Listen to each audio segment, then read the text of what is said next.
Carolina at Tampa Bay. Divisional matchup could get ugly. Tampa Bay opened up laying 2 against the spread with the total at an even 44. Since the betting opened up, we've seen a good amount of that early money come in on Tampa to get the job done. Currently, the Bucs are minus 2.5 against the spread with the total moving upward to 45.5. Currently, Tampa's $1.30 to win it outright. And at the moment, 55% of the public money's on the Panthers. So we'll probably see a closing number of around 2 to 3 points by kickoff. If you've been taking the Bucs against the number this year, you're probably broke. If Tampa Bay against the spread is just 1-5 overall and just 1-2 at Raymond James, the Bucs against the numbers also 1-2 laying the points and 0-2 in games at the current posted total. Tampa's currently on a 5-game losing streak when it comes to covering the points. They're going up against a Carolina team who's been a pretty good covering team in their own right.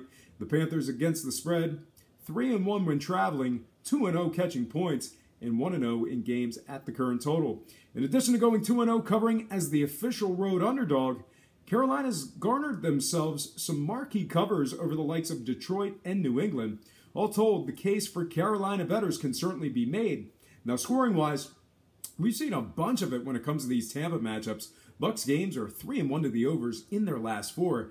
They average 28 points of scoring in those overs. Even better for over bettors, Tampa gave up 30 points per game in those overs as well. Similar story on the Carolina side as Panther games went 3-0 to the overs before last week's action themselves. They averaged 28 points per game in those contests while giving up 27. Total-wise, I've got to be in full agreement with the bettors. I think this one gets over the 45.5. I also like the Panthers on the road catching points. I'm going to buy the hook and take Carolina +3 and winning this one outright for some money line cash. All right, folks, that is going to do it for me. But before I get out of here, I have to remind you that I am not a sports betting expert, nor do I implore you to take any of my picks. A wise man once said, good ain't free, and free ain't good. If for some reason you decide to use the free information on this program, you're utilizing it at your own discretion. Most importantly, if you're betting any of these games, do it safe, do it responsibly, and most important, have fun. For Brock Page Productions, I'm Brock Page, and have yourself a positive day.